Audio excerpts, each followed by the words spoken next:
Hello, everyone. Welcome to the Newsbrowse News broadcast.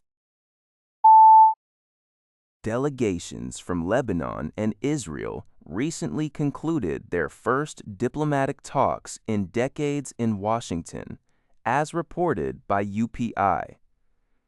The trilateral meeting, which also included the United States, aimed to find an end to the long-standing conflict between the neighboring countries, exacerbated by Israel's ongoing offensive against Iran-backed Hezbollah in southern Lebanon.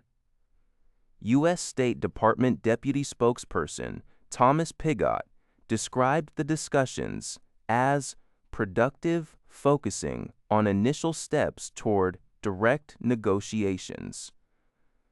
Secretary of State Marco Rubio, who participated in the talks, emphasized that this was a historic opportunity, not merely for a ceasefire, but for a permanent resolution to Hezbollah's destabilizing influence. He acknowledged that the complexities would require time to resolve, but expressed hope for establishing a framework for lasting peace, potentially unlocking significant reconciliation. Pope Leo XIV is heading to the Central African nation of Cameroon with a message of peace for its separatist region and for talks with President Paul Biya, the 93-year-old leader whose grip on power was extended for an 8th term in a widely disputed election last year. The Vatican indicates that fighting corruption in the mineral-rich country and insisting on the correct uses of political authority are expected to be themes of Leo's visit. On the eve of the Pope's arrival, English-speaking separatists announced a 3-day pause in fighting to allow safe travel for his visit. The conflict has killed over 6,000 people and displaced more than 600,000 others since 2017. Leo will hold a peace meeting in Bamenda and celebrate Mass in Douala. This news is from NPR. Top naval commanders from South Korea, the United States, and Japan convened in Seoul on Wednesday for talks aimed at strengthening trilateral maritime security cooperation, UPI reported. The gathering included South Korean Chief of Naval Operations ADM, Kim Kyung-ryul, U.S. Pacific Fleet Commander ADM, Stephen Kohler, and ADM, Akira Saito, Chief of Staff of the Japan Maritime Self-Defense Force. They participated in bilateral discussions and a trilateral dinner meeting.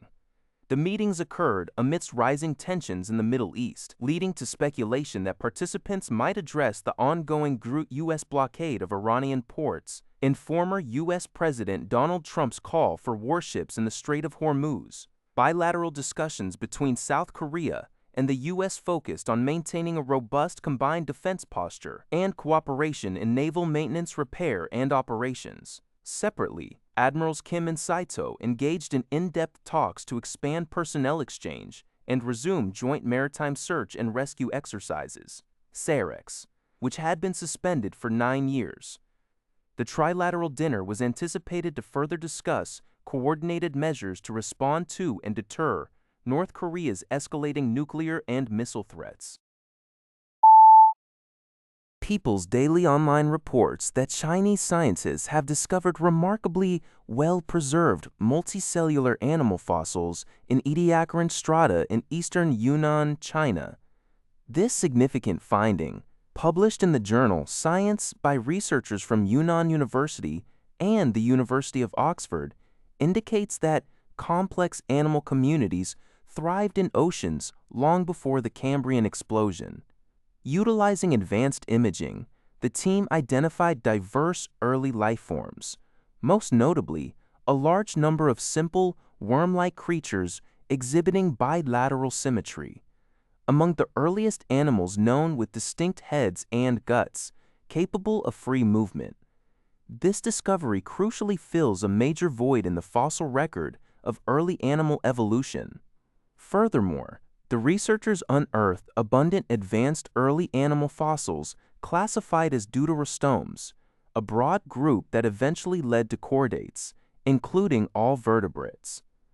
These fossils bear strong resemblances to those from famous Cambrian sites, suggesting that these key animal lineages potentially even chordates, appeared in the Precambrian Ediacaran period.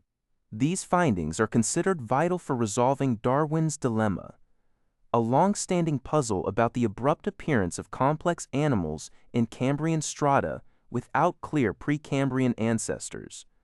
According to Kong Pei-Yun of Yunnan University, these new fossils confirm Darwin's conjecture that the apparent suddenness of Cambrian animal life was due to an incomplete fossil record.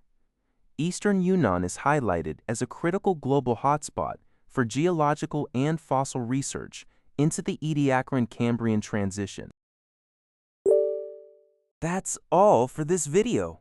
Thank you for watching. See you in the next video.